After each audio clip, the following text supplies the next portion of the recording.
appelle à la famille des souffrants. Que le Seigneur bénisse. Amen. Je vous remercie tous d'être venus. Nashukuru nyote kwa kuja. Les hommes de Dieu, Rigo.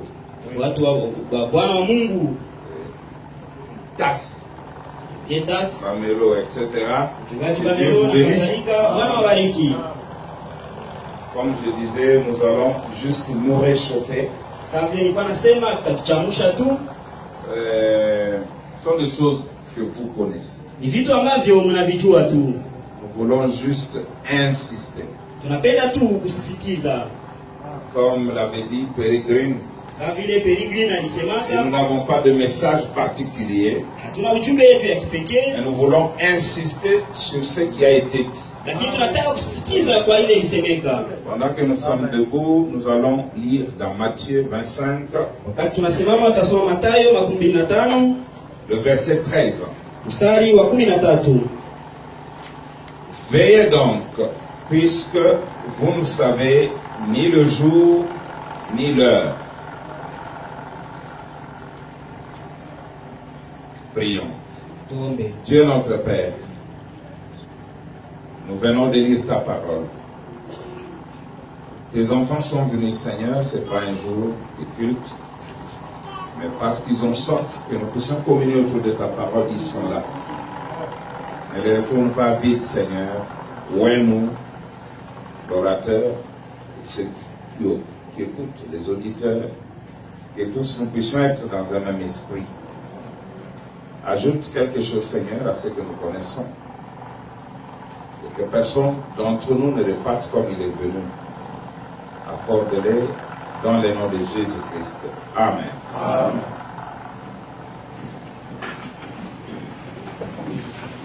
Alors, j'avais un embarras de sujets. Nilikuwa na masomo mengi sana. Et j'ai dit, bon, je vais prendre quelque chose qui peut nous fortifier. J'étais en train de penser à Jean-Baptiste. Après avoir présenté le Messie au peuple, quelques temps après, alors qu'il était en prison, il envoie ses disciples voir Jésus et lui demander si c'était lui qui devait venir ou il fallait qu'on attende un autre.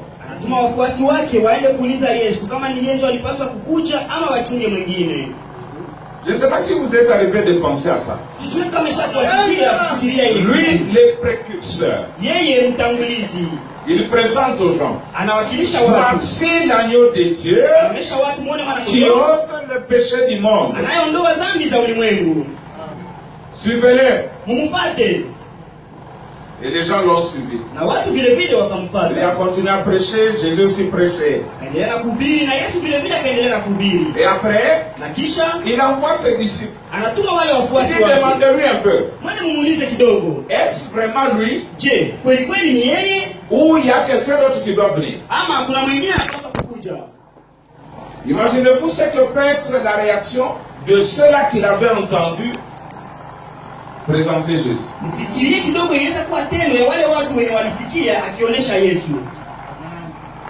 J'allais dire, mais nous avions toqué à une mauvaise porte.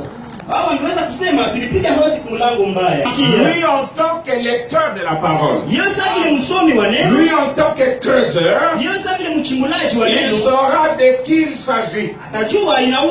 Il saura qu'il n'a pas commis l'erreur. Madame dit, sa vision de l'aigle avait faibli. Alors je comprends qu'aujourd'hui, la vision de l'aigle de plusieurs aigles va faiblir. Si elle n'a pas encore faibli. Et alors nous allons vous encourager comme Jésus avec quelques écritures pour vous dire Jean, l'aigle Jean, tout est en ordre. Ne te fais pas du souci. Tu es dans le vrai. ahadi ya Ce kweli. que tu as cru est vrai. Chenye uliamini sio kweli. Celui qui tu as présenté, c'est bien lui. Ule mwenye ulionyesha kweli kweli ni njoo yeye. Alors, je vais parler pendant ce jour Na sasa nitazungumza muda wa hizi siku zote sur les preuves indéniables juu ya zile thibitisho zenye haziwezi kupingwa de sa venue, ya ujio wake, de l'enlèvement ya kunyakuliwa et de l'installation du royaume. na ile ya kuwekwa ya ufalme. Et en dernier, nous allons parler sur l'impact Na kwa mwisho tutazungumza kwa ajili ya tukio du royaume ya ufalme dans la vie physique des gens. ndani ya maisha ya kimwili ya watu. Parce que le royaume Kwa maana ufalme doit avoir un impact. inapaswa kuwa na tukio fulani. Jésus a dit, Yesu alisema, cherchez premièrement le royaume mutafute kwanza ufalme et sa justice, na haki yake, et le reste na ya mabaki vous seront donnés par Dieu. vile vile mtazipewa. Le reste là, c'est quoi, Rigo? Mabaki ni nini? Le reste. Mabaki ni nini? Ce sont les biens. Voiture, maison, jolie femme, tout ça. Est-ce que Jésus est menteur? Je, Yesu ni msema bongo? Nous allons prouver par le message de Frère Branham. Athibitisha kupitia ujumbe ya ndugu Branham. Et vous devez avoir ces choses-là. Kama unapaswa kuwa na vile Et vitu c'est votre droit. na ni haki yenu. Ça, c'est ce que nous allons voir en dernier. Hiyo ndio tutaona kwa mwisho. Mais maintenant, Lakini sasa veillez donc. Puisque vous ne savez ni le jour ni l'heure. kesho, kwa maana tujue siku ama saa. Vous savez, Frère Branham dit quelque chose dans confirmant sa parole. Najua ndugu Branham anasema juu ya kitu fulani ndani ya mahubiri, anathibitisha na Prêché le 16 août 64. Mhubiriwa siku 16 mwezi wa 8 Il dit, vous savez, dans le paragraphe 60, nous descendons, vous savez, anasema mnajua, il y a une écriture dans la Bible, dans 1 Thessaloniciens 5, 21, kuna andiko fulani ndani ya Biblia ndani ya Wathesalonike wa kwanza où il est dit, ambapo inasemeka, mais examinez toutes choses, lakini tuchunguze kila kitu, retenez ce qui est bon. mshike vema chenye cha nzuri. Donc, la parole de Dieu Ni kusema neno la nous Mungu donne le droit inatupatia haki d'examiner, ya kuchunguza. peu importe qui le dit. Haizuru nani anaisema. Alors, comme je suis là, Hivi niko hapa, vous avez le droit mko na haki d'examiner toutes choses ya kuchunguza kila qui kitu, seront dites ici. ambapo nitasema hapa. Et après avoir examiné, Na kisha nyinyi kuchunguza, il me dit, Biblia inasema retenez ce qui est bon. mshike vema chenye ni ya mzuri. Et vous ferez quoi avec ce qui est mauvais? Na mtafanya nini na ile ya Vous ubaya? allez jeter ça. Mtatupa. Ce qui est faux, vous jetez. Ile ni yenye ya bongo Mais mtatupa. comment savoir Lakini namna gani kujua que ce qui est dit est vrai? kwamba ile inasemeka ni kweli? Comment? Namna gani?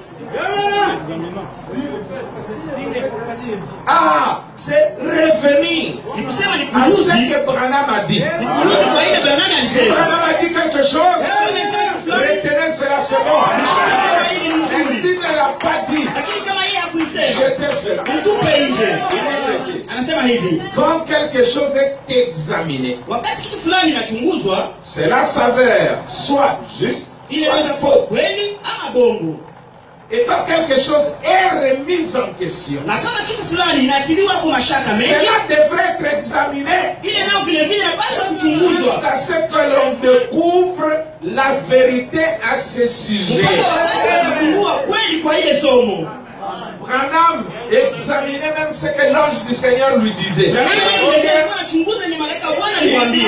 Ce que l'ange du Seigneur me dit, Ile ni malaika wa Bwana si niambia, ce n'est pas d'accord avec la kama parole, hailingani na je neno, ne prendrai pas cela. mimi sitakamata hayo. Et nous aussi. Na sisi vile vile, Tout ce que n'importe qui peut dire. yote yenye haizuru nani anaweza kusema, Si ce n'est pas d'accord kama haiko avec hailingani, ce que William Branham a dit, kama hailingani na nous rejetons cela.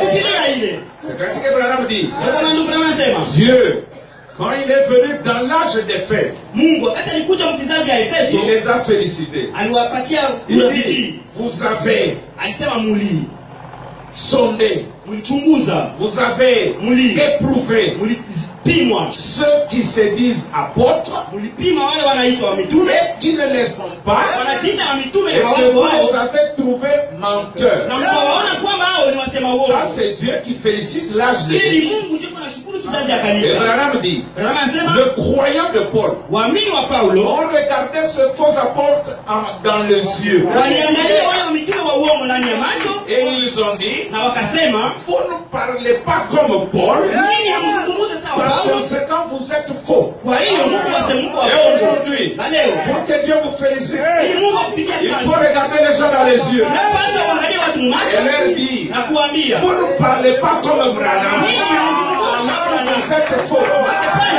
Dieu va vous agréer. Haya, Mungu atakubali. Ndio kweli ile.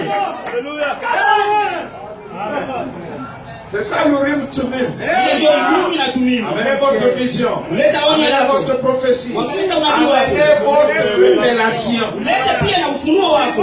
Les lumières ne s'allument pas. Wake, Nous rejetons cela. sisi tutatupilia ile Ne kitu. dites pas non, mais il y a quand même quelques lumières qui ont. Ce Usiseme sont les kuna lumières nuru prénées. Non. fulani. Hapana. Toutes les lumières doivent s'allumer. Ile nuru zote zinapaswa kuwaka. Branham continue. Branham anaendelea. Il dit, Anasema et quand quelque chose est remis en question, na wakati kitu fulani cela inatuliwa maswali devrait être mengi, examiné jusqu'à ce que l'on découvre la vérité à ce ile sujet. inapaswa kuchunguzwa mpaka kupata kweli kwa Et hiyo. alors, Na sasa quand vous trouvez ce qui est juste à ce sujet, wakati unapata ile nilio ya kweli kwa il hiyo, est dit, inasemeka retenez cela. mshike ile ya kweli.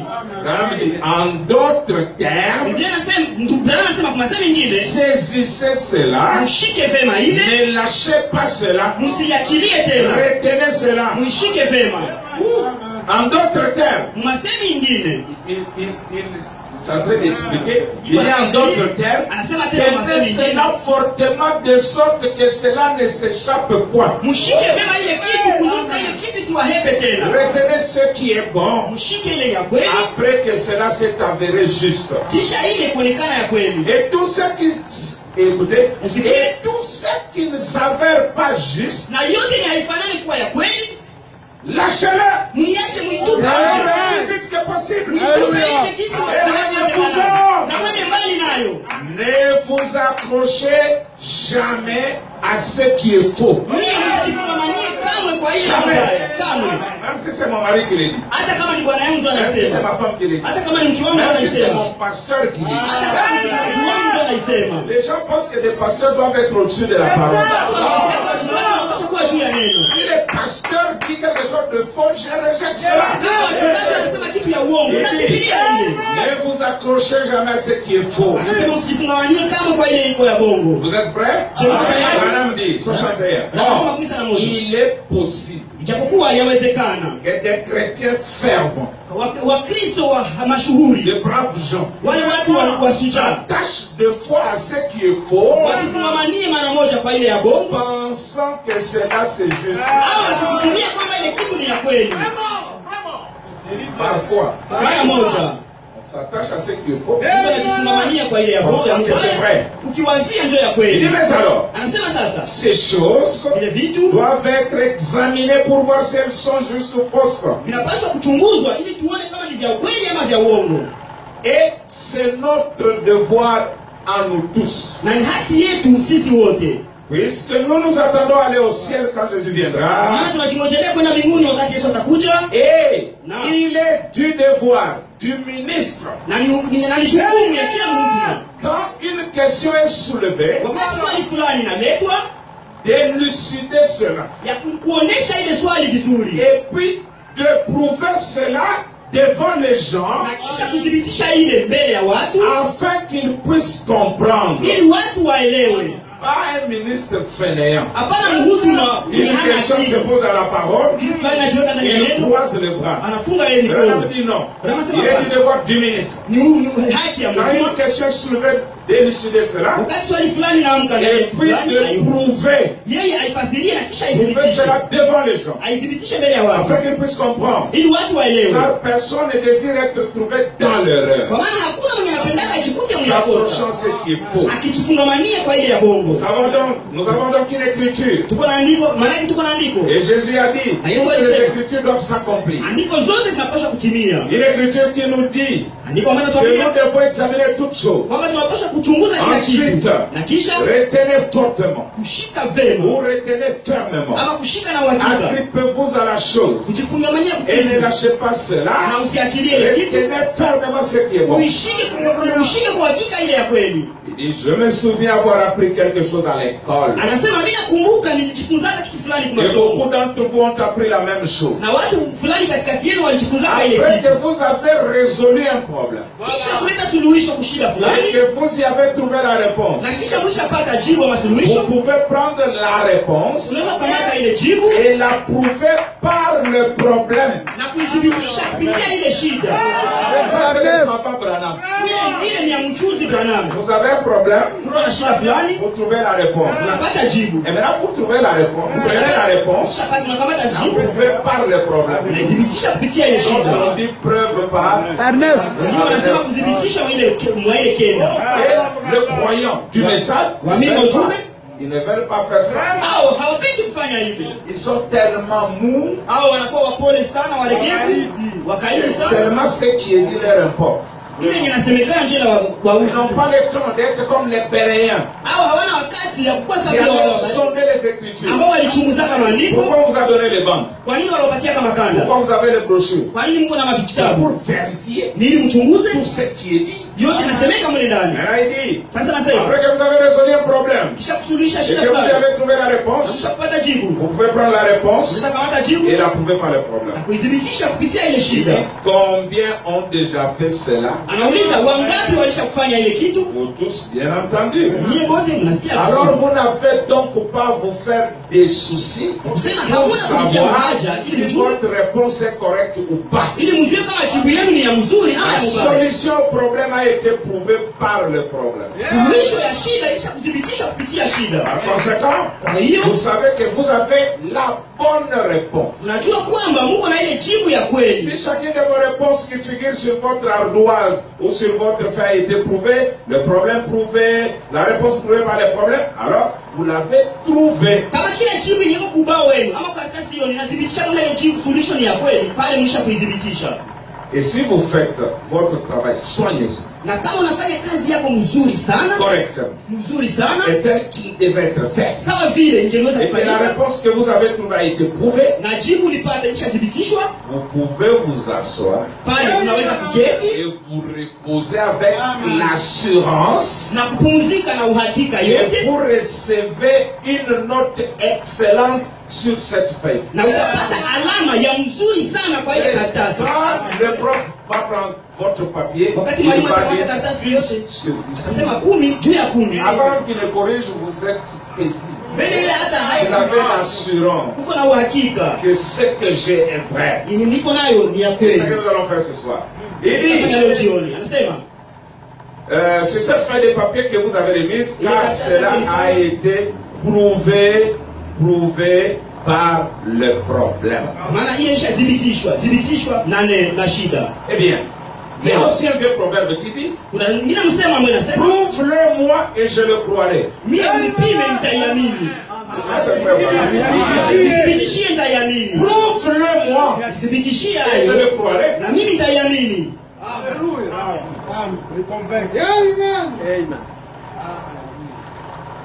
Donc il continue, je ne peux pas prendre trop de temps là-dessus. Anaendelea, siwezi Mbele kupata bila wakati anafesi. pale, nitaenda kuisoma nyumbani.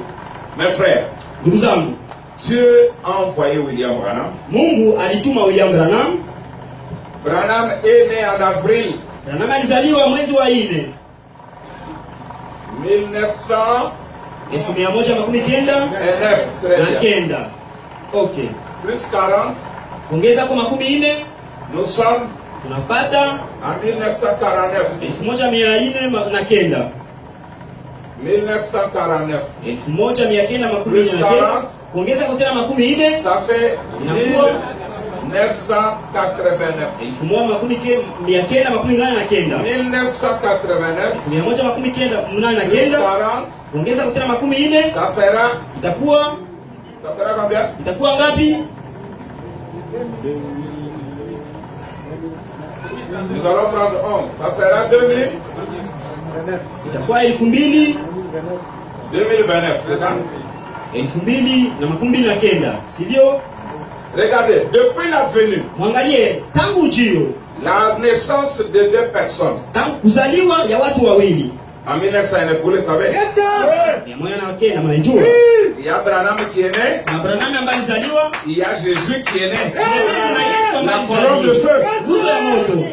Parce que le Messie Kwa maana Masia et les na précurseurs mtangulizi naissent toujours au même moment. wanazaliwa wote wakati mmoja. Jean-Baptiste est né, Jésus aussi est né. Yesu naye akazaliwa. Et ils grandissent ensemble. Na hao wanakomalaka pamoja. N'est-ce pas vrai? Sio kweli? Donc une génération Ni kusema kizazi moja est passée depuis 1900 ilipita tangu mwaka 1989 en 89. 89 Deuxième génération. kizazi ya pili ikapita. D'accord? Dans quelques années, Kisha miaka fulani il y aura la troisième génération. itakuwa vile vile kizazi ya tatu. Je n'efface pas ça. Mimi sitavuta ile. Or, depuis l'âge de 7 ans, Tangu kizazi ya miaka 7, la colonne de feu avait 7 ans, nguzo ya moto ilikuwa na miaka 7, Jésus avait, Branham avait 7 ans. nguzo ya moto ilikuwa na miaka 7. La colonne de feu lui dit, Nguzo ya moto ikamwambia, ne bois pas, usikunywe pombe, ne fume pas, usivute sigara, ne suis ton corps d'aucune manière. chafule mwili wako Parce na que kitu quand fulani. tu seras grand, Kwa maana wakati utakomaa, j'aurai un travail à faire avec toi. mimi nitakuwa na kazi fulani ya kufanya na wewe. Une génération entière est passée. Kizazi kizima kikapita, Une autre est passée. kingine kizazi kikapita, La troisième génération tend terminée. kizazi ya tatu inakaribia kuisha. Où en sommes-nous, hommes de Dieu? Sisi tuko wapi watu wa Mungu? Où en sommes-nous, peuple de Dieu? Sisi tuko wapi taifa la Mungu? Nous devrions nous asseoir, Tunapaswa kuikala, sonder chunguza et voir où nous en sommes. na kuona wapi kwenye tuko.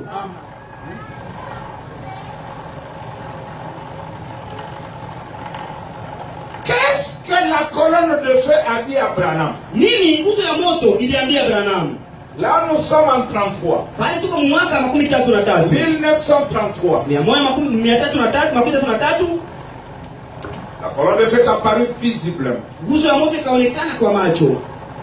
Elle dit, comme Jean-Baptiste Akasema sawa vile Yohana Mbatizaji a été envoyé alitumwa comme précurseur de la première venue, sawa vile mtangulizi ya ujio wa je kwanza, t'envoie avec un message na wewe nakutuma na ujumbe pour être le précurseur ili kuwa mtangulizi de ma seconde venue. ya ujio wangu wa pili. Maintenant, quand nous prenons cette date, Sasa wakati tunakamata ile sherehe 33 plus 40, tunaongeza 13, tunaongeza nous 14, sommes en 1973. tunakuwa 1119 73, Une génération. kizazi moja. 1973 1973 plus 40, tunaongeza kwa 14, nous sommes tunakuwa na 2013.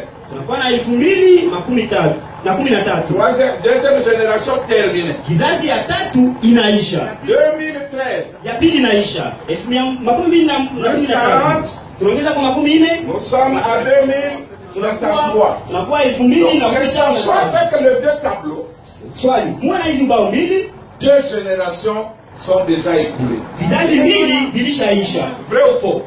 Bongo ama kweli? Très bien. Retenez bien ces données. Mshike vema hii vitu.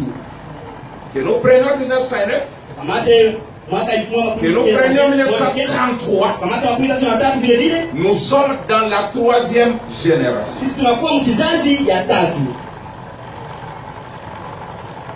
Branham dit dans la parole à séance originale. Na anasema ndani ya Partie Biblia 1, sehemu ya kwanza, le paragraphe 235 jusqu'en bas, il dit ceci. sura 235 mpaka chini anasema hivi. Il dit très bien. Anasema vema, Voyons voir. tuone vizuri. Alors, donc, voilà ce qu'il en est. Anasema tuone nini ilikuwa. Sommes-nous la sémence d'Abraham? Je, tuko mbegu la Abrahamu, Genèse 17. Mwanzo Mais 17. prenons la Genèse au chapitre 17. Tumtilie Mwanzo sura 17. Il dit, je laisse beaucoup de références de côté. Anasema mimi naacha maandiko ingine tuliangalia hapo pembeni. Il faut que j'en donne quelques-unes ici. Inanipaswa nipane zimoja hapa. En effet, Na kwa hiyo un critiqueur mziaki pourrait venir et dire, angeweza kuja na kusema je ne crois pas ça. mie siamini. Alors, Sasa nous allons simplement fournir quelques références là-dessus tutafanya tutoleta tu maandiko fulani pale juu pour qu'il l'empêche de dire ça. ili tumzuie kusema vile. C'est-à-dire, en tant que croyants, nous pouvions prêcher sans citation. Sasa sasa waamini tunaweza kuhubiri bila Mais mkazo. vraiment que si nous le faisons, Ndio nasema kama il tunaifanya peut y avoir un critiqueur unaweza kuwa mziaki fulani qui dirait, na akasema ah, moi je ne crois pas ça. mimi siamini Et hivi. alors il faut fournir quelques références Maana anasema napaswa kutafuta kutafuta maandiko pour fulani, empêcher à ces critiqueurs kuzuia kule mzihaki de dire ça. asiseme vile. Alors ce soir, n'allez pas dire frère Capé a dit. Hii jioni msije kusema ndugu Kapea alisema. Dites que frère Branham a dit. Aende mseme ndugu Branham Moi, alisema. je ne veux pas donner ma pensée. Mimi sipendi kufanya mawazo yangu. Je vais vous donner William Branham. Mimi nitawapatia William Branham. Pour l'opposer à quiconque voudra écraser William Branham. Ili tumpiganishe na ule yote manaweza kupinga William Branham. William Branham, William Branham c'est la référence finale. ukiangalia watu C'est l'absolu. akili Quiconque viendra. yote Si watakuya. ne parle pas comme Branham, Sasa kama nasema sasa Branham, nous allons nous faire quoi? Nous prendrons ces histoires et nous les jetons. Branham anasema tukamate ile mavitu yake tunatupa. Voilà Dieu. Utukufu kwa Mungu. Alors j'ai dit, ce sont, nous parlons des preuves Sema ni maneno ya kudhibitishwa de sa venue, ya ujio wake, de l'enlèvement ya kunyakuliwa et de l'installation du royaume. na ile ya kusimikwa kwa ufalme. Si je dis ce que Branham n'a pas dit, j'étais seul. Kama mimi nasema ni Branham ya kusema mtupe nje. Preuve numéro 1. Thibitisho ya kwanza. J'avais préparé 50 preuves. Nilikuwa natayarisha thibitisho 15. Mais Lakini ça ne sera pas possible. haitawezekana. Preuve. Moi je parle que de preuves. Mimi nitazungumza tu ya thibitisho.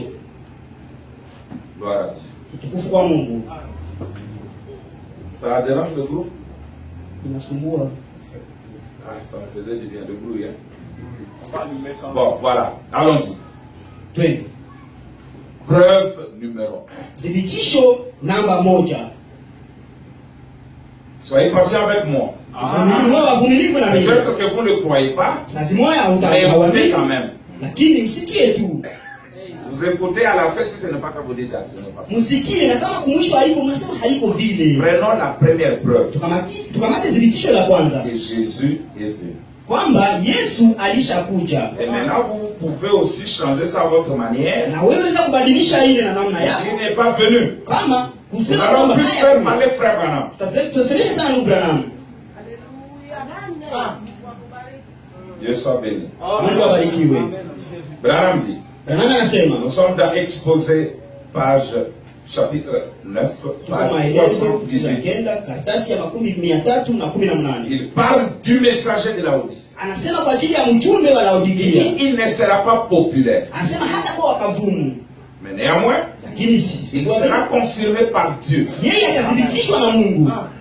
Comme Jésus a authentifié Jean, Sasa vile Yesu alithibitisha Yohana, et comme le Saint-Esprit a authentifié Jésus, vile vile sasa vile Roho Mtakatifu alithibitisha yeye, nous alithibitisha pouvons Yesu. bien nous attendre à ce que cet homme soit avant tout authentifié par l'Esprit, agissant dans sa vie par des actes de puissance indiscutables. Tunapaswa kuchunga kule mtu athibitishwa kupitia maisha yake ndani na nguvu zenye haziwezi kupingwa. Et qu'on ne trouvera nulle part ailleurs. Hatutapata nafasi moja. Amen. Amen. Avec le Congo. Hata hapa Kongo. Pour dire que je fais comme Branham. Ili tuseme mimi nafanya kama Branham. Branham dit qu'on ne trouvera nulle part ailleurs. Hatutapata ile nafasi hata moja. Amen. Amen. Écoutez maintenant. Msikie sasa. Et Jésus lui-même, en revenant, Yesu yeye mwenyewe akirudi l'authentifiera comme il a authentifié Jean. atamthibitisha kama alithibitisha Yohana Mbatizaji. Les deux vivants. Wale wote wawili Qu'est-ce wakiishi. que vous allez voir Akisema nini dans le désert? mlienda kuona Un mjangwa? roseau agité par le vent? Kijito iliyotikiswa na moto Non. na upepo Un wa prophète? nabii Oui, et plus souvent qu'un prophète. zidi ya nabii tena. Il dit Jean a témoigné. Akasema Yohana Jean a témoigné de la venue de Jésus. akasema Yohana alishuhudia kwa ujio wa Yesu. Et de même, cet homme, Vile vile ule mtu William Branham, nani? William Branham. comme Jean, Sawa vile Yohana Mbatizaji témoignera de la venue de Jésus à son époque à lui. alithibitisha ujio wa Yesu Kristo kwa wakati yake yeye. Écoutez maintenant. Msikie sasa. Et le retour même de Christ Na kurudi kwa Kristo prouvera itathibitisha que cet homme était bien le précurseur de sa seconde venue. kama wewe mtu unataka mtangulizi wa ujio wake wa pili. Si Jésus ne revient pas, Kama Yesu vile Qu'est-ce qu'il va prouver? itathibitisha Chez Branham et les précurseurs. kama Branham ndio mtangulizi. Il y aura qu'un coup Philippe. Ni kusema mtakuwa Parce wasili. qu'il dit c'est lui. Maana yeye anasema Il ni y aura yeye. tel et tel et tel et tel. Kwa fulani na fulani na fulani. Parce qu'ils disent ils n'ont pas vu Jésus. Maana hao walisema Alors, kwa Yesu. et c'est presque comme précurseur. Sasa hao wanajiweka sawa watangulizi. Branham dit, Branham anasema ceci, hii kitu quoi, cette venue de nini Jésus, ile? est la preuve finale Ni thibitisho ya mwisho. qu'il est vraiment le prophète de Malachie 4. Baba yeye ni nabii wa Malaki ile. Car Kwa maana la fin de la période des nations mwisho ya mataifa wakati ya mataifa sera l'apparition de Jésus lui-même. kama kuonekana kwa Yesu Kristo yeye mwenyewe. Alors, Sasa il sera trop tard pour ceux qui l'auront rejeté. wale wenyewe walimtupilia. Pour Jean-Baptiste, Fikiria kidogo Yohana Mbatizaji. qui est là prêchant. Yeye yuko pale akihubiri. Répentez-vous. Tubuni, Il est au milieu de vous. yuko katikati Je ne yenu. le connais pas encore. Mimi simjui Mais na celui qui m'a simjui. envoyé dans le désert Lakini njoo m'a nikupe dit ça, mchana. ça. Akaniambia hiki na hiki. Un jour, Siku moja vous voyez Jean-Baptiste décapité, unaona Yohana Mbatizaji amekatwa kichwa, enterré. anazikwa. Qui va vous présenter le Messie? Nani mwenye atawaonesha Masia?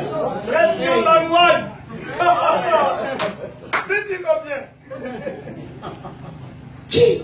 Nani?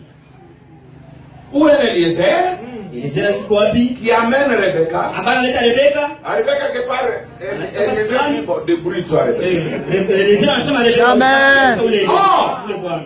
Japokuwa Rebecca Rebeka n'avait jamais vu Isaac. alikuwa hayaonaka kama Isaka. Isaac Isaka vile vile n'avait jamais vu Rebecca. na alikuwa hayaona hata Rebeka. Mais il y avait un Lakini kulikuwa mmoja qui a vu. mwenye alikuwa anaona Et Isaac, alikuwa shaona Isaka Et Rebeka. pia na Rebeka. c'est l'unique Kuna mmoja tu. qui peut dire, Anajua anaweza sema regardez, angalia. il peut venir avec Anaweza kuya na Rebecca. anaweza pia na Rebeka. Et Isaac dit, Isaka anasema mais qui est celle-ci? huyu ni nani? Huyu binti ni nani? Eliezer dit non, Elezera anasema c'est la servante de Rebecca. ni mtumishi wa Rebeka. Mais elle, Lakini yeye elle vient après. anakuya kisha huyu. Est-ce qu'Isaac allait croire? Je Isaka anaweza kuwa nini? Oui. Ndio. C'est la confiance d'Eliezer Kana matumaini ya pour Eliezer Isaac. ya Isaka Mais quand Eliezer ilikuwa ndani ya Eliezer. et si Rebecca Kama Rebeka pouvait dire, angeweza sema qui est celui-là ule ni nani? dans le champ?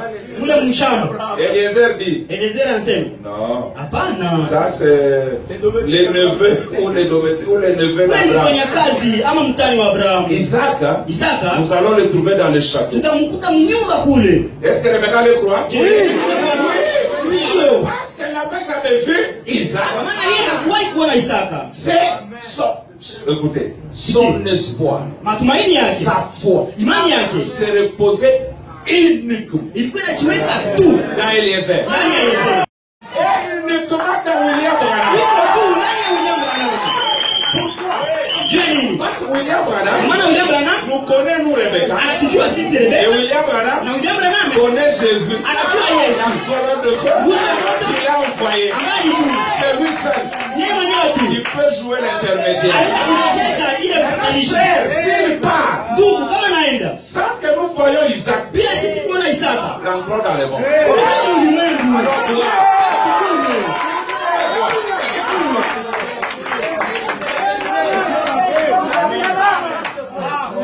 Alors, kunywa la preuve. thibitisho Alléluia. C'est le retour de Jésus. kurudi kwa Yesu. On peut avancer? Tunasoma mbele. Preuve numéro 2. Thibitisho la pili. Rêve. Amen. Amen. Tu peux t'en charger, n'est-ce pas? Unaweza ingia mkazi. Écoutez maintenant. Usikie sasa. Vous êtes prêts? Je, mko tayari? Un jour, non, c'est beau. Un jour, frère Branham dormait Siku moja ndugu Branham alikuwa analala à côté de son épouse. pembeni ya mke wake, Il était adossé alikuwa yuko anatulizwa, au Congo. anasegemea mgongo, Et il pensait à sa vie. na alikuwa anafikiria juu ya maisha Il yake. pensait à ce qu'il allait être. Alikuwa anafikiria kile kilipashwa kuwa. Et la voix lui dit, Sauti kamwambia, veux-tu voir de l'autre côté du temps? je, unapenda uone ngambo ingine ya wakati? Il dit, ça m'aiderait beaucoup. Akasema inaweza nisaidia sana. Suivez bien. Mfuate mzuri. Branham dit, je me suis vu partir. Branham anasema nikajiona mimi naenda. Je me suis vu. Nikajiona mimi niko naenda.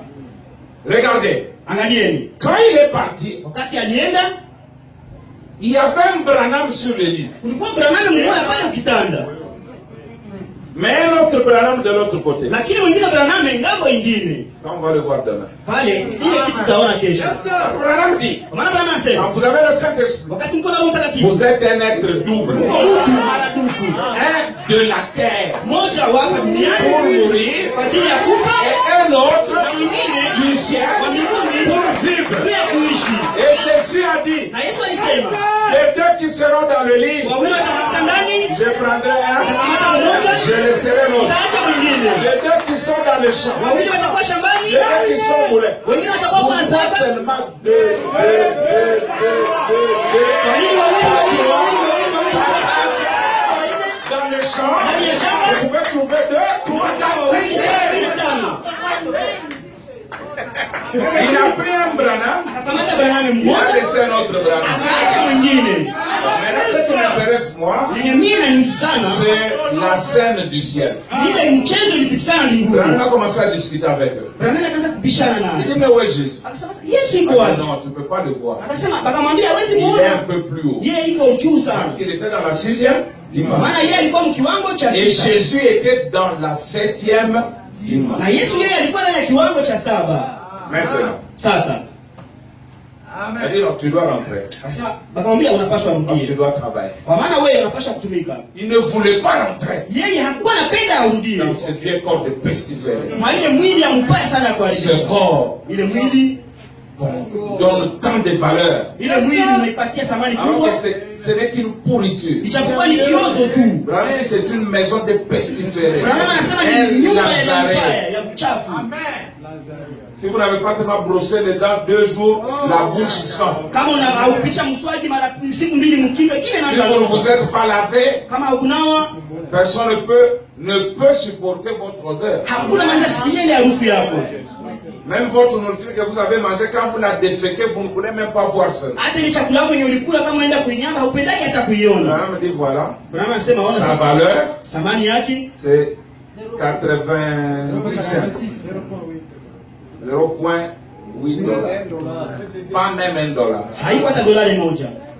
Il dit, mais on prend un chapeau de $50, on lui donne. Tunakamata kofia dolari 15 Une unaivaa. veste de $300, Koti on ya lui donne. 1000 tunavala, Des chaussures de $500, viatu ya on lui donne. 5000 unavala. Sur moins $1. Kitu yenye iko na thamani ya chini ya dolari moja. Mais quand vous venez à l'église, Lakini wakati unakuja kanisani, la plus grande offrande, c'est 500 francs que vous donnez. sadaka kubwa sana unapanaka ni 500 francs. Mais on donne à ces messieurs Lakini unapatia ubwana autant de choses. vitu mingi sana. Maintenant, on lui dit non. Sasa wakamwambia Toi, rentre. wewe mtia, Mais lakini Jésus Yesu viendra atakuyaka premièrement chez un pasteur. kwanza kwa mchungaji.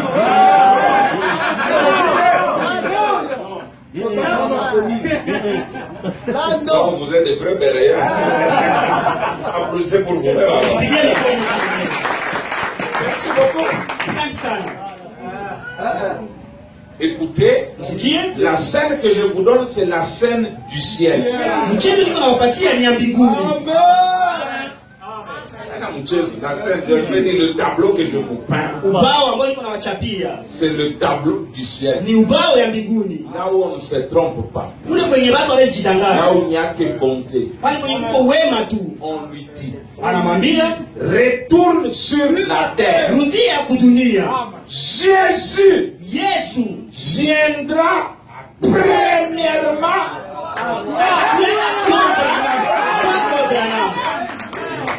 Et toi, na wewe tu nous présenteras à lui. utatuonesha kwake. Frère, Ndugu, ne prenez pas ça à la légère. msikamate ile kwa urejareja. Donc, pour que Jésus quitte le ciel, Ili Yesu atoke mbinguni, la première personne vers qui il va, mtu wa kwanza ambaye ataendea c'est Abraham. ni kwa Abrahamu. C'est clair. Pas moi. Hapana kwangu, Pas toi. hapana na wewe ndugu, Pas toi. Hapana na wewe ndugu. Pas même toi. Hapana na wewe ndugu. Aucun apôtre. Hakuna hata mtume. Aucun autre prophète. Hakuna hata wengine nabii. Un seul prophète. Nabii tu mmoja. Branham. Ni Branham. Amen. Maintenant, Sasa Branham est parti. Branham aishaenda. Et nous attendons que Jésus vienne. Shie tuko tunangoja Yesu akuje. Il ira chez qui? Sasa Yesu ataenda kwa nani? Il ira à qui? Atendea nani? Très important. Oui, mes sœurs qui se réjouissent, Dieu vous bénisse. Wadada ambao wanafurahi kule, Bwana C'est wabariki. très bien comme ça. Ni mzuri La vile. parole c'est pour tout le monde. Neno ni watu wote. Pas seulement les hommes. Hapana tu wanaume. Parce qu'aujourd'hui les femmes ont la semence. Kwa maana leo wanawake wako na mbegu. Et Marie avait la semence. Maria alikuwa na Christ mbegu. est la parole. Kristo neno. Donc aujourd'hui les femmes peuvent engrosser certains hommes. Leo wanawake wanaweza kubebesha mimba wanaume wamoja. Hiyo grossesse de l'esprit. Vous avez la semence. Kwa maana Mungu na C'est mbegu. qu'on appelle la semence de la femme. Hiyo ndio wanaita mbegu ya mwanamke. On lit Branham parce que ce sont des preuves, on ne fait pas beaucoup de commentaires. Exposé 200, mais il en parle dans plusieurs langues. Maelezo. Il dit, saisi d'étonnement, j'ai demandé. Akasema nikashikwa na kushangaa, nikauliza Ces gens sont-ils tous de Branham? hao watu wote ni wa Branham? Il a dit, non, Akasema hapana, ce sont tes convertis. hao ni waamini wako. Puis il m'a montré une dame et m'a dit, Akanionyesha mwanamke tu mmoja vois cette akaniambia, jeune femme que tu admirais il y a un instant? unaona ubiti mlema ambao alikuwa Elle avait anafurahia. 90 ans quand tu l'as gagné au Seigneur. Alikuwa na miaka 19 wakati ulimleta kwa Bwana. J'ai dit, oh là là, Akasema oh la la. et dire que c'est de cela que j'avais peur. Akasema na hiyo ilikuwa niko naogopa. L'homme me dit, Ule Bwana akaniambia, nous nous reposons ici sisi tunapumzika hapa en attendant la venue du Seigneur. tukichunga ujio wa Bwana. Donc c'est un lieu de repos. Akasema ni nafasi ya pumziko. J'ai répondu, Nikajibu, je veux le voir. nitapenda nimuone. Il dit, Akasema, tu ne peux pas le voir pour l'instant, wewe hawezi kumuona saa hii, mais lakini il vient bientôt. anakuja hapa sasa hivi. Et quand il viendra, Na wakati atakuja, c'est à toi qu'il viendra en premier. ni kwako ndio atajia mara ya kwanza. C'est à toi Ni kwako ndio qu'il atajia. viendra en premier. Atajia mara ya kwanza. Qu'est-ce que vous avez? En premier chez qui? Mara ya kwanza atakuja kwa nani? Est-ce qu'on ne peut pas quand même bien étudier la parole? Anataka kujifunza vizuri neno. Très bien. Asante. Kizenga Branham. Zenga Bwana. Si tu ne croyais pas bien, on allait t'arracher ça. Ungekuwa na mimi mzuri tukikunyang'anya ile jibu. Il dit, Akasema, tu ne peux pas le voir pour l'instant. wewe hawezi kumuona kwa sasa, Mais il vient bientôt. lakini anakuja kule Et siku quand il ile. viendra, Na wakati atakuja, c'est à toi qu'il viendra en premier. ni kwako ndio atajia mara ya Et kwanza. tu seras jugé en fonction de l'évangile que tu as prêché. Na wewe utahukumiwa kulingana na injili ambayo Et ulihubiri. nous serons tes sujets. Watu wako. Les sujets de Branham. Watu wa Bwana. Gloire à Dieu. Gloire à Dieu. Oui, jamais un auditoire comme ça. Parole. Amini neno. Mais vous êtes différents d'hier. Je, Mungu tofauti na jana. Hier, je ne vous entendais pas dire des amens. Jana sikuwa nasikia wanasema amina. Kwa nini hivi? Les nouveaux sons. Frère, Ndugu, c'est la quatrième preuve. Deuxième. ni ya pili. Deuxième preuve. Ni thibitisho ya pili. Si Branham n'est pas là, Kama Branham haiko pale, Jésus ne viendra. anasema Yesu hata Parce que le contrat est que andiko ilikukataa quand kuwa il quitte le ciel, wakati atatoka mbinguni il doit anapaswa directement, kuja sans escale, bila kupumzika à William Branham. kwa William Branham.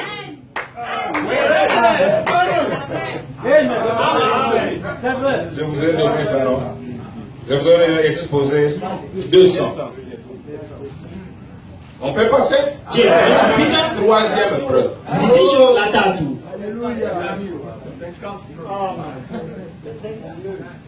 Troisième preuve. Thibitisho la tatu. Mais moi, je ne vous garderai pas longtemps. À juste, j'arrête. Lakini mimi sasa kawisha kamili, mimi naacha mnaenda. Est-ce qu'on peut s'entendre? Je, sikilizana. Quand Jean-Baptiste est venu, wakati Yohana Mbatizaji alikuja, en son temps, on Wakati n'avait wake. pas enregistré les bancs. hawakuweza kurekodi makanda, Il n'y en avait pas. hazikukua. Mais s'il y en avait, Lakini kama makanda on pouvait zilikuwa, enregistrer le message du prophète Jean-Baptiste. wangeweza kurekodi ujumbe wa nabii Yohana Mbatizaji. Peut-être quelqu'un au temps de Jean-Baptiste allait dire non, même si Jean-Baptiste meurt, Sasa hata mmoja kwa wakati Yohana Mbatizaji anaweza kusema hata Yohana Mbatizaji la alikufa, bande va présenter. kanda litatu Una brochure. ama kitabu. Bon, d'accord. Supposons que c'est comme ça. Tukamate kwanza vile Maintenant, pour qu'on enregistre, ili warekodi. c'est qu'il y a quelqu'un qui a parlé. Fulani ambaye alisema, Parce que qui est sur la bande, kwa maana yuko ndani ya c'est kanda, ce que cette personne a dit. ni yule mtu alisema. Amen. C'est que c'est cette personne qui a dit. Ni kusema ni yule C'est ce mtu que vous écoutez dans la bande. kusema yule mtu tu alisema chenye mnasikia mkanda. On ne peut pas dissocier l'homme de sa voix. Hatuwezi kutenganisha mtu na sauti yake. D'accord? On Inaendeka, peut lire Branham. tunaweza kusoma Branham. Nous allons lire 2 ou 3 Tutasoma 2 ama 3 sur la preuve numéro 3. kulingana na thibitisho ya 3. La parole de la sémence originelle, partie 2, Neno lilo neno ni mbegu halisi sehemu ya 2 439 à ya 441. 439 na 41. C'est très beau, mes amis. Ni Écoutez. nzuri sana rafiki zangu, msikie. Le messager de Malachie 4 Mjumbe wa Malaki 4 paraîtra au temps fixé par Dieu. ataonekana kwa wakati uliopangwa na Mungu. Nous l'attendons tous. Sisi tunamngoja sote. En 62, 62 et Branham, na Branham et nous, na sisi nous attendons le messager de Malachie 4. mjumbe wa Malaki 4. Vous comprenez que la parole est prophétique. Unaelewa kama neno Il ni faut la l'étudier. Inafaa Celui qui kujifunza. dit nous l'attendons là, Ule mwenye anasema tunamchunga c'est lui-même. ni yeye mwenyewe.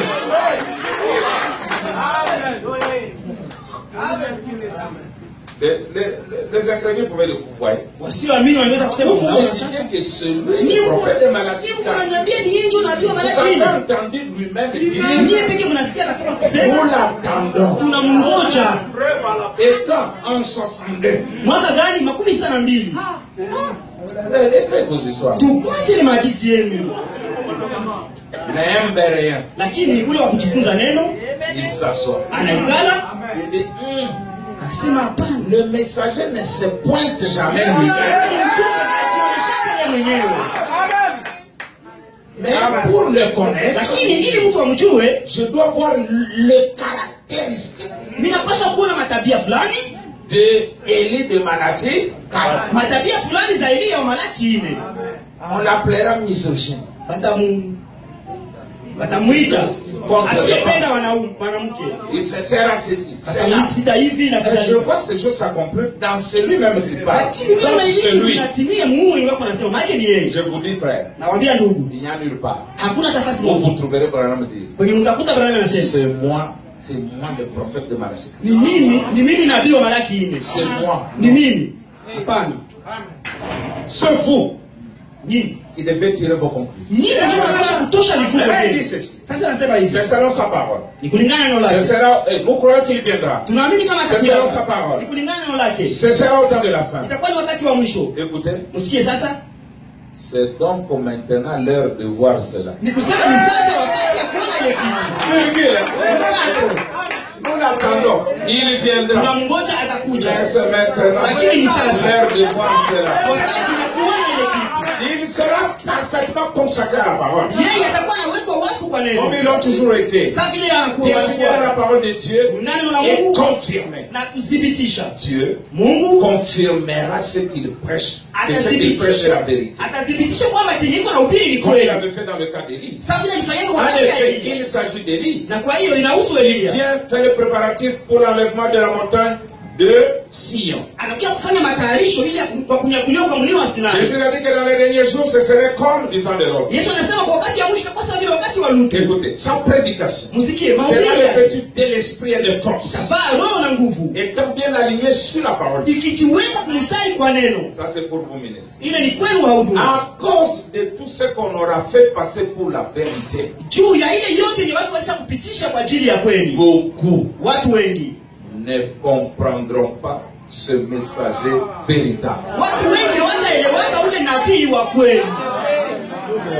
À cause de tout ce que des imposteurs on fait passer pour la vérité de Dieu. Beaucoup de véritables serviteurs de Dieu ne comprendront pas ce message.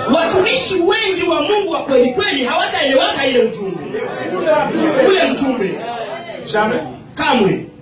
Tu es véritable serviteur. Tu dois penser que Branham c'est ton ami, ton camarade.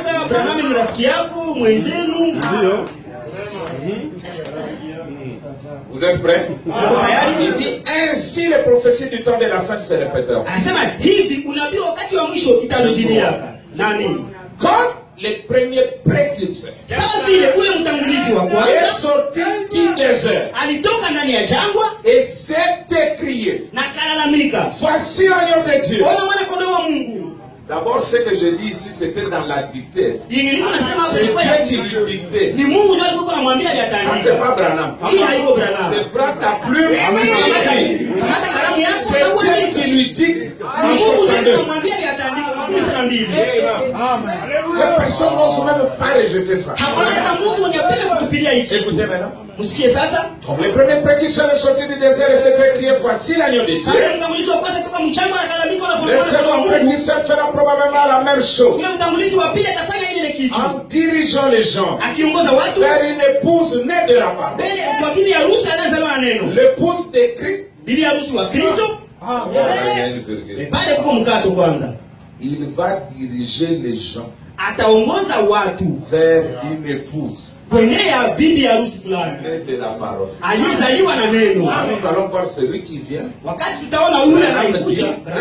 L'époux vient pour être l'épouse. La transfiguration. Alors que tu attends papa, mais tu vois maman.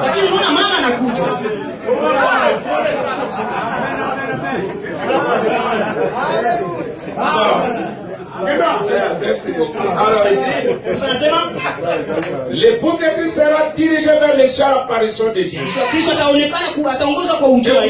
Ce cri, voici l'agneau de Dieu, sortira de ses lèvres.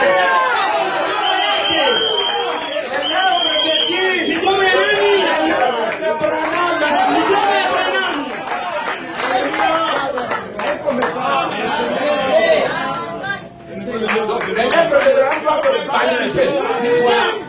Voici.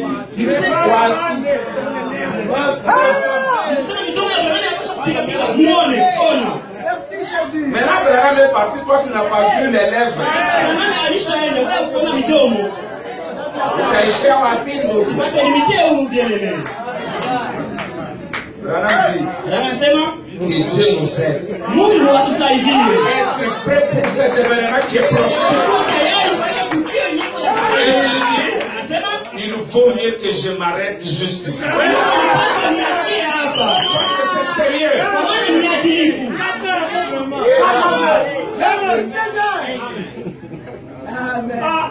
Donc tu veux que les lèvres.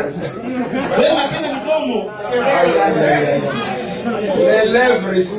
Les lèvres vont dire voici. Et là c'est où? Dans la dictée de Dieu lui-même. Une autre citation. Psalm 68 exposé.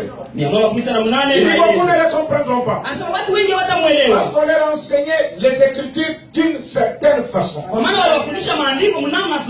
Qu'ils les tiennent pour la vérité. On t'a enseigné d'une autre façon. Et Dieu sera pour la vérité. Il dit ceci. Quand il s'opposera à ces enseignements, il y aura même des véritables serviteurs de Dieu qui n'arriveront pas à comprendre le message. À cause de tout ce que les trompeurs ont fait passer pour la vérité de Dieu. Êtes-vous prêts? Ouvrez vos oreilles. Mais ce prophète viendra. Et comme les précurseurs de la première venue criaient, voici l'agneau de Dieu qui a fait péché du monde. ataepusha dhambi za ulimwengu. Lui aussi s'écriera sûrement. Naye vile vile atalalamika tu. Voici l'agneau de Dieu qui vient dans sa gloire. Utukufu wake. Comme Jean-Baptiste, Sasa vile Yohana Mbatizaji c'était écrit. alilalamika. Voici l'agneau de Dieu. Mungu Lui aussi naye vile vile s'écriera sûrement. atalalamika kweli kweli. Voici l'agneau de Dieu Mungu qui vient dans sa gloire. ambaye anakuja kumtaka Bwana. Usikie lugha hii. Il le fera. Ataifanya. Kwa maana Jean kwa vile Yohana était le messager de la vérité pour les élus. alikuwa ujumbe wa kweli kwa wale wateuliwa. Et même celui-ci Vile huyo est naye le dernier messager pour l'épouse élue. Et de la parole de Dieu. Il le fera. ataifanyaka. Branham doit le faire. Branham anapaswa kuifanya.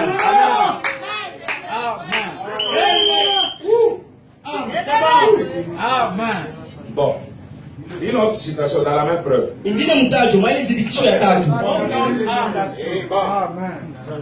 C'est ça, jouer la bande. Ile ndio kurekodi kanda. La bande est en train de jouer.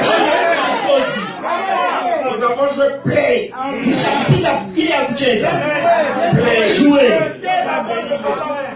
La brèche. Bengo. 41, 42.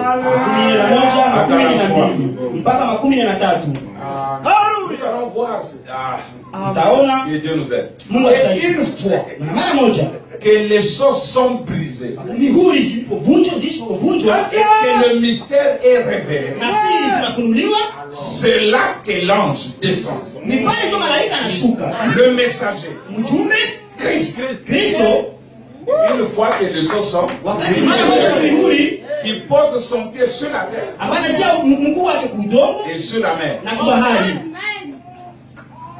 La terre. Vous connaissez. udongo.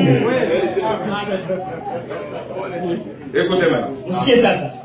Avec un arc-en-ciel au-dessus de sa tête. Na upinde wa mvua juu ya kichwa chake. Maintenant, Sasa souvenez-vous, mkumbuke ce septième ange ule malaika wa saba sera déjà parti au moment de sa mort.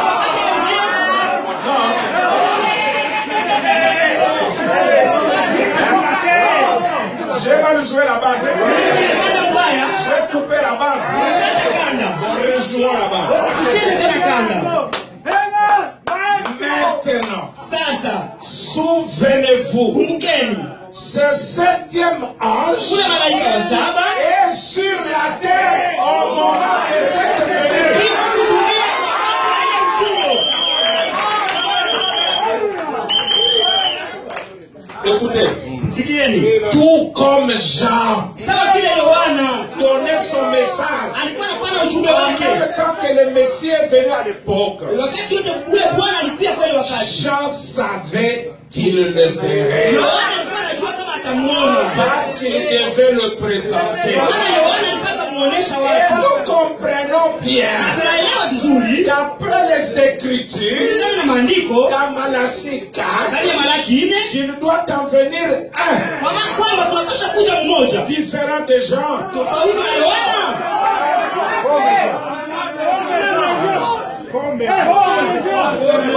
Vous êtes un bel auditoire. Mko kundi la Donc vous mzungu. savez attraper le trompeur. Vous voulez regarder droit dans les yeux. Unaangalia waziwazi Mais moi, je ne veux pas être un trompeur. lakini mimi sipendi kuwa Je mshauri. joue là-bas. Na mtisha Et tena nous kanda. comprenons bien, Na tunaelewa vizuri d'après les Écritures, kulingana na maandiko dans Malachie ndani 4, ya Malaki 4 qu'il doit en venir un. kwa maana kwamba kunapaswa kuja Semblable mmoja. à Jean. Yohana Un Élie. À mchaguliwa qui la parole de Dieu peut venir. ambaye neno linaweza kujia Et la parole c'est Christ. na neno ni Kristo mwenyewe. Jean était le prophète. Yohana alikuwa Et nabii Jésus la parole. na Yesu ndio Et alikuwa la neno parole vient au prophète. na neno linajia manabii. C'est pourquoi quand Jésus est allé, Ndio kwa maana wakati Yesu alienda, Jean baptise-moi. Yohana nibatize. Jean dit non. Yohana anasema C'est toi hapana, qui dois me ni baptiser. wewe unapaswa nibatiza. Jésus dit, Yesu anasema Jean, Yohana, laisse faire. wacha Laisse ufanye, que toute la justice s'accomplisse. acha haki yote akili. Moi, je suis la parole. Mimi niko neno. Et toi, tu es le prophète. Wewe uko nabii. Et la parole vient au prophète. Na neno linajia manabii. Je vais vers toi. Ninajia Et ninakuja. aujourd'hui, Na leo le dernier prophète, nabii wa mwisho. c'est Branham. Branham. Branham dit, Branham anasema l'esprit ne parlera plus jamais. Les âges sont terminés. vizazi vimekwisha.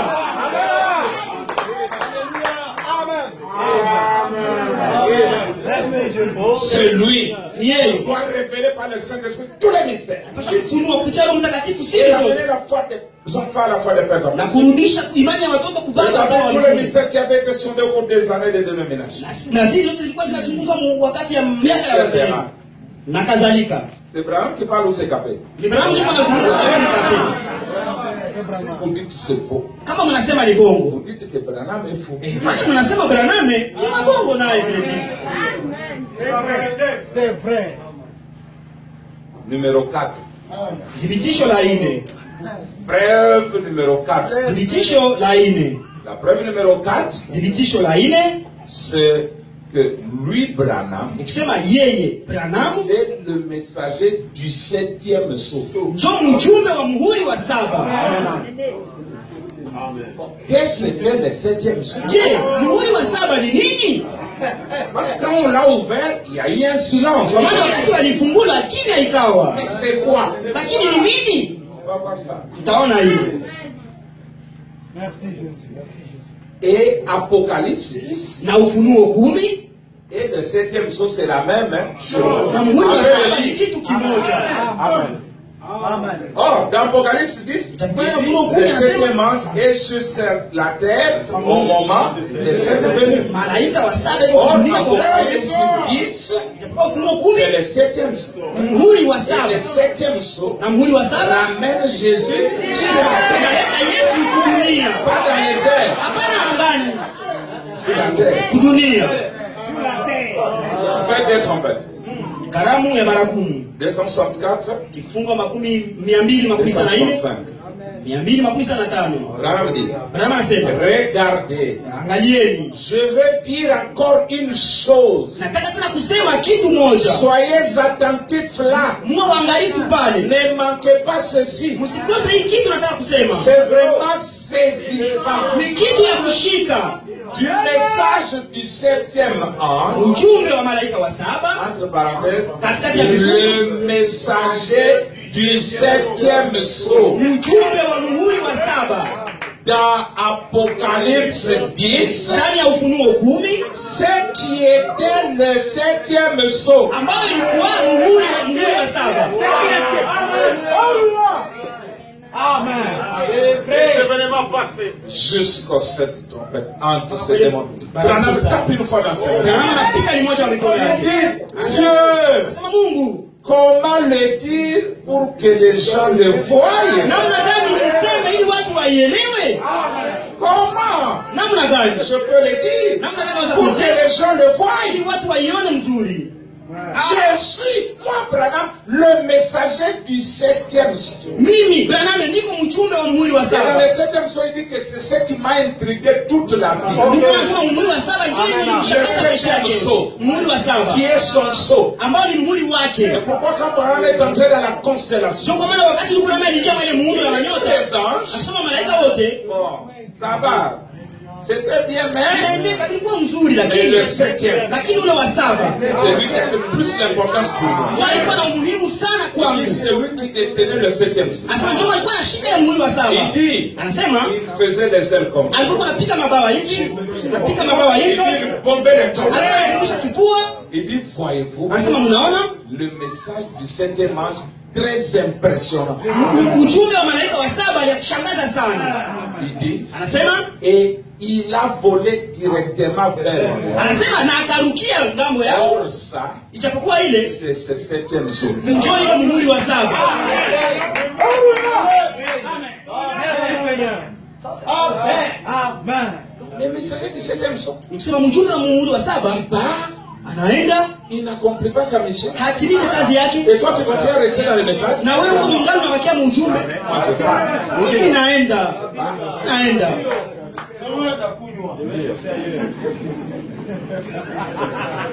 Maintenant, qu'est-ce que le septième jour? Muhuri wa saba sasa ni nini? Paragraphe 149, toujours la fin de trompette. En effet, anasema kwa hiyo nous sommes à 4e preuve, 4e. Voilà. Il dit en effet, anasema kwa hiyo au 7e jour, kwa muhuri wa saba il y a eu le silence. kulikuwa kimya. Personne ne savait. Hakuna hata walikuwa wanajua. C'était Ilikuwa la minute, dakika l'heure ama saa où Christ allait venir. Kristo alipaswa kuja. Il nous l'a révélé. Sawa vile alifunulia. Muhuri wa saba ulishafunuliwa. 149 feux de trompette. Karamu ya baragumu 119. Frère, Ndugu, ne sois pas un Jean-Baptiste. sikuwa yona mbatizaji mmoja. Est-ce que celui qui doit venir, Je, ni yeye ndio anapaswa ou kuja devons-nous en attendre? ama tunapaswa kusubiri mwingine? Écoutez ça. Usikie sasa hii. Preuve numéro 5. Thibitisho la 5. Est-ce qu'il y a des commerçants ici qui ont déjà fait des conteneurs? Je, kuna wachuruzi hapa wenye washaka kupitisha makonteneri? À Dubaï, voilà. Mais changez votre conteneur. Wakati mko napakiza ile konteneri yenu, On fait quoi? On les scelle, non? wanafanya nini? Waletia muhuri, N'est-ce pas? sivyo? Et toi, tu prends ton avion, tu viens à Goma. Unakamata ndege yako unakuja hapa Goma. Après, le bateau vient et te chie. Kisha mashua inakuja na Quand le conteneur vient, wakati konteneri inafika, est-ce qu'on peut l'ouvrir sans ta présence? je, kanisa ifungula na wewe hauko? Tu viens comme ça, tu trouves, on a déjà ouvert ton Wewe conteneur. unakuja kuna kutaka kufungula konteneri yako. Jamais. Kamwe. Quand on brise le seau, Wakati wanavunja muhuri, le propriétaire de ça doit être là. muhuri anapaswa kuwa Et le seau na muhuri appartient à Christ. ni ya Kristo. Mais là, comment on peut le briser Namna gani wanaweza kuivunja? sans que lui-même soit là? Na yeye Kristo yeye mwenyewe hayuko pale. On va lire. Utasoma. On brise le seau de Jésus. Wanavunja muhuri wa Et Yesu Jésus n'est pas là. na Yesu mwenyewe hayuko pale.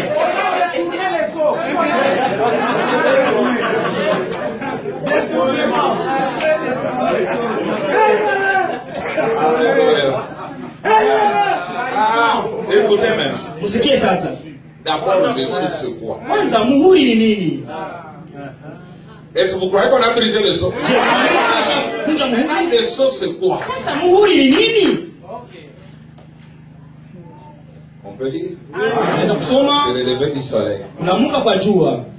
Nous commençons à 307, nous descendons Sasa 100. fungo 307 tunashuka chini. Regardez ce que nous avons vu en ce jour. Angalia kile tuliona ile siku. En ce jour. Ama hizi siku. La puissance vivifiante est venue Nguvu inaoisha ilishakuja. pour ouvrir les 7 sceaux. Ili ifunue ile mihuri saba. C'était quoi? Ilikuwa nini? C'était quoi ça? Ilikuwa nini ile? L'intelligence des hommes? Akili ya mtu? Non. Hapana. La puissance vivifiante de Dieu. Nguvu inaoisha. Voyez, la puissance vivifiante de Dieu Nguvu inaoisha ya avait Mungu prédit iliweza kutangusema que cela arriverait. kama ile kitu itafikaka. Voyez, la Unaona? puissance vivifiante de Dieu Nguvu inaoisha a Mungu forcé le monde, ilikaza en ulimwengu. attesté la vérité. Ikaonyesha kweli. L'ange du Seigneur, Malaika wa Mungu. dont je vous ai dit qu'il était là dans une colonne de feu, Niliwaambia alikuwa pale nguzo ya moto. sa puissance vivifiante a permis que le monde en atteste la vérité. Nguvu yake ya kuisha Et iliruhusu. ça, il ne savait pas ce que c'était. Na ile hakuwa anajua ile kitu ni nini. Nous, Sisi nous le savions. tunaijua. Nous n'avons qu'à regarder de ce côté-ci. Tuko tu wa kuangalia ingambo ingine. Et c'est notre Seigneur là-haut. Ni Bwana wetu Yesu Kristo pale juu. Vous voyez? Unaona? Écoutez. Il est celui. Vous êtes intelligent. Akili. Il est celui qui a ouvert ce sceau. Ni yeye ndiye alifunua ile muhuri. Qui? Le Seigneur. Nani Bwana? Il est celui qui a ouvert ce sceau. Ni yeye ndiye alifunua ile muhuri. Il est ce sceau. Na yeye mwenyewe ni yule muhuri. Ni yule muhuri. Il est muhuri. C'est bien lui. Mais toi, tu as le sceau. Lakini wewe uko na kuna mihuri, mais tu n'as pas de Seigneur. lakini hauna Bwana. Écoutez, Sikieni. il est celui qui a ouvert ce sceau. Ni yeye ndiye alifunua ile mihuri. Il est ce sceau. Yeye mwenyewe ni ile mihuri. Car la parole entière de Dieu, c'est Christ. Wakati neno lote la Mungu ni Kristo. Et les sceaux qui ont été ouverts, Na ile mihuri ambayo ilifunuliwa c'est Christ. ni Kristo vile vile. Ouvrir les sceaux, qu'est-ce que c'est alors? Funua mihuri ni nini sasa? De révéler Christ. Kufunua Kristo. Écoutez, Sikieni. et les 7 anges même, Na wale malaika saba qui représentaient les 7 églises au complet, walikuwa wanawakilisha ile kanisa saba na zao et zinaoendelea. nous ne pouvions même pas le voir. Hatungeweza hata kuwaona. Kumuona. Eux, Hao c'est eux qui ont pris la photo. ni hao ndio walipiga ile picha. À nous, Hapana sisi. et le voilà. Njoo ule. Il se tient là, Anasimama pale, le juge suprême, mhamuzi mkubwa, montrant qu'il est l'alpha et l'oméga. akionyesha kama ni mwanzo na mwisho, Et les juges n'enlèvent pas. na mwamuzi À hawaje. l'enlèvement, il n'y a pas le jugement. Kwa kunyakuliwa hakuna hukumu. Là, c'est la grâce. Pale ni neema. Mais ici, ce sont les tonnerres. Lakini hapa ni Et mangurumo. la grâce et le jugement ne marchent pas ensemble. Tunasema neema na hukumu haitendeki Mais pamoja. ici, c'est le juge. Lakini hapa ni mwamuzi mkubwa. Montrant qu'il est l'alpha et l'oméga, Akionyesha kama ni mwanzo le na mwisho. commencement et la fin. Mwanzo na mwisho. Cela me dit quelle identification? Na anasema ni La puissance jina gani? vivifiante a produit cela sur nous, cet effet-là. Ile nguvu ya kuisha ilizaa ile tukio hapa. Et la puissance vivifiante nous donne de voir sa venue. Na ile nguvu yake ya kuisha inatuleta tuone ujio wake. Ça nous a permis de voir. Ilituruhusu tuone ujio wake. On a vu sa venue. Écoutez, Sikieni. la puissance vivifiante nous a arrachés à la mort et nous a transportés dans la vie. Ile nguvu yake ya kuisha itunyang'anya kutoka La puissance uzima. vivifiante donne le discernement Inapana pour upambanuzi. savoir quel est votre problème Ili ijue et shida quoi yako ni faire. nini. Na Ce nini que vous afanye. avez fait, ce que vous n'aurez pas dû faire, et ce que vous aurez dû faire, et ce que vous deviendrez. Na chenye wewe La utakuwa puissance vivifiante. nguvu ya kuisha Toutes ces choses. vile vitu vyote. Permettez-moi, dans les 3 minutes qui restent, Uniruhusu et je donne maisha une 6e preuve. nifanye thibitisho la sita. La merveilleuse. Ile nzuri sana mzote. Parce qu'on ne doit pas laisser notre tableau Kwa comme maana ça. hatupaswi kuacha ubao wetu hivi. Vous voyez le tableau là, non? Mnaona ubao pale? Nous sommes dans la 3e génération Sisi tuko kizazi cha tatu depuis que Christ a promis ces choses. tangu Kristo aliaitia hivi vitu. Vous êtes prêts? Je, mko tayari? Nous sommes en 1957. Sisi tuko mwaka 1157. Donc Dieu tient sa parole. Ndani ya Mungu anayeshika neno lake. Nous commençons au paragraphe 56. Tunasema kifungo 56. C'est le paragraphe 56.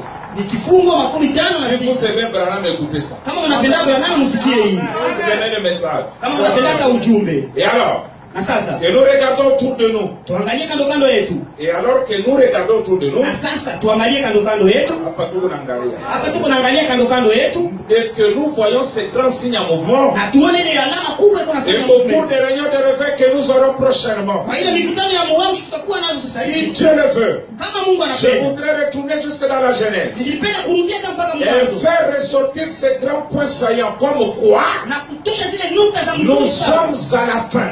Kuonesha kama tuko Nous kumwisho. en sommes là. Tuko pale kumwisho. Je crois que Mimi naamini kwamba la génération actuelle hiki kizazi cha sasa qui est sur terre en ce moment kwa dunia hapa sasa est celle qui verra la venue du Seigneur. Ujio wa Bwana Yesu Kristo.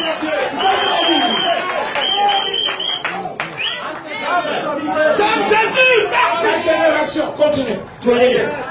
Je crois Naamini que la génération actuelle hiki kizazi cha sasa qui est sur terre en ce moment kiko kudunia hapa sasa est hivi. celle qui verra la venue du Seigneur Jésus. Hao kizazi kitaona ujio wa Yesu Kristo. J'ai 48 ans. Niko na miaka 48. Il se peut que je ne la voie pas. Yawezekana mimi Je sitaiona. ne sais pas. Mimi sijui. C'est peut-être pour demain. Msasi mmoja itakuwa kesho. Mais je crois Lakini mimi naamini qu'il y a des gens ici kama kuna watu hapa qui verront la venue du Christ.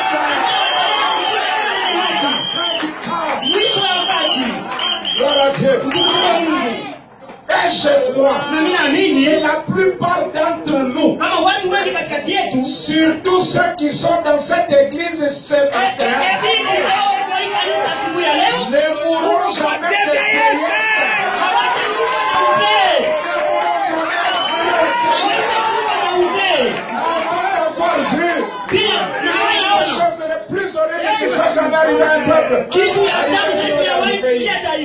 C'est la vérité.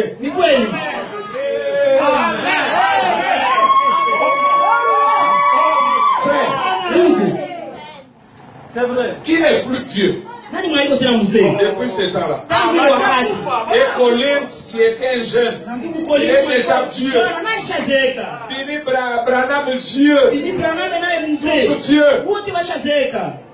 Et cette génération est déjà passée. C'est quelque part ici. C'est entre ça et ça. Frère, maintenant nous allons faire la réponse pour l'opposer au problème.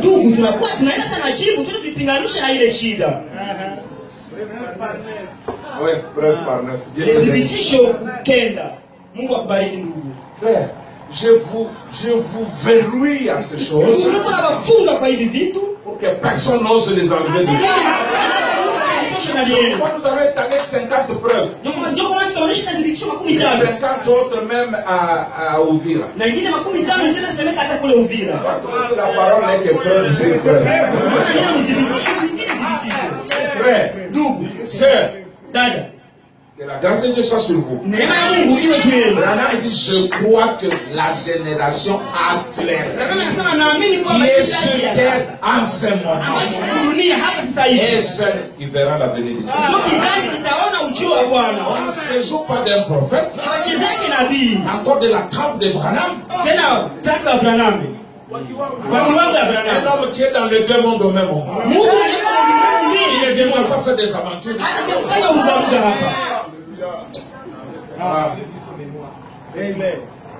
Nous sommes dans la preuve de la génération. Écoutez. Vous les regards vers Jésus. Si Branham était vivant, il aurait quel âge maintenant? 108 ou 109 ans.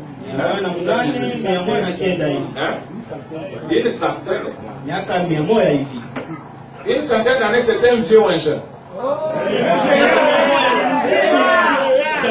Maintenant, considérons que Branham est encore là. Donc un vieux. Maintenant, lisons Branham. Tournez les regards vers Jésus. Paragraphe 50. Or, nous en sommes plus près que ça n'a l'air.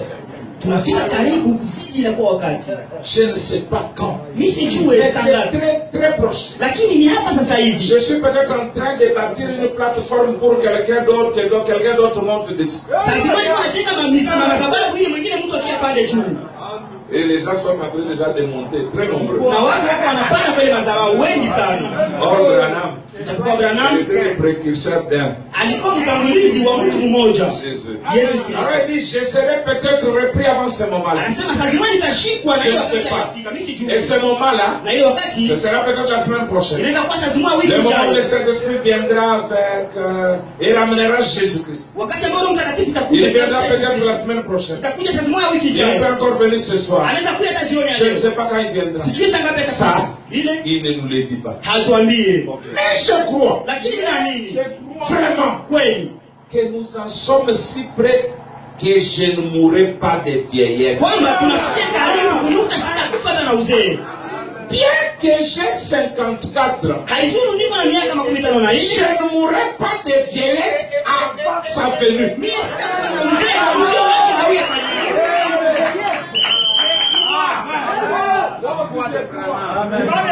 Branham avec 108 ans. C'est pour ça que Jésus n'est toujours pas venu. Et Branham est toujours là. Est-ce qu'il ne sera pas un faux prophète? Parce qu'il est déjà vieux. Ça c'est vrai. Amen. Il faut étudier. Branham me dit les bandes, ne les écoutez pas seulement. Étudiez-les. On étudie les bandes. seulement écouter, tu n'as rien. Unaweza Il faut étudier. Pasa kujifunza. Il dit, voyez, à moins que je sois tué d'un coup de fusil, ou quelque chose, tu es d'une façon ou d'une autre. Mais ce n'est pas la vérité. Lakini ile haitakuwa Il me uzee. fera mourir. Sitakufa na uzee. Il sera venu avant ça. Yeye atakuja mbele ya hii kitu. Avant ma vieillesse, il sera déjà venu. Et c'est ce que je crois. C'est Branham qui dit ça.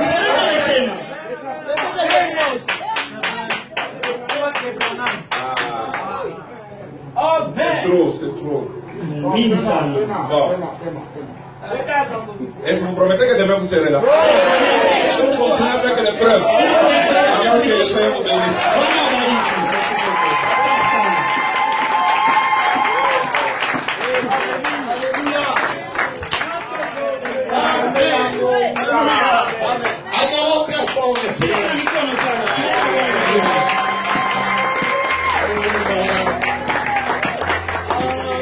On n'a pas besoin d'une petite prière. Vous qui rentrez juste après la prédication. Vous ne voulez pas qu'on prie un tout petit peu. Qui aime le front, madame? Merci Seigneur. Qui voit le front, madame? Je dis amen à tout ce qui a été dit ici. Je dois acclamer tout ce qui a été dit ici.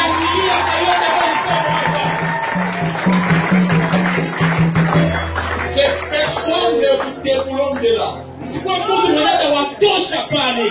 Soyez rassurés. Que même si Branham revenait lui-même dire le contraire, ne croyez pas.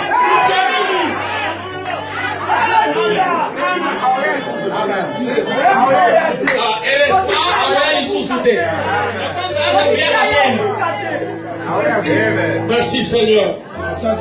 Quelle joie, quel privilège de vivre dans une dispensation où les promesses sont accomplies. C'est que les anciens voulaient voir et qui n'ont pas pu voir. Dieu par sa grâce, alléluia, il nous permet de vivre dans ce temps et de voir de nos yeux la parole accomplie. Combien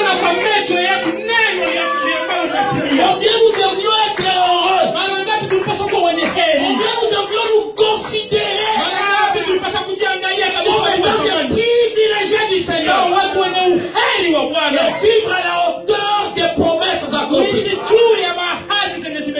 Mettons-nous debout. Remercions les Seigneurs. Remercions les Seigneurs. Alléluia. Béni soit le nom du Seigneur. Même un démon ne peut pas résister lorsqu'on dépose les choses comme ça.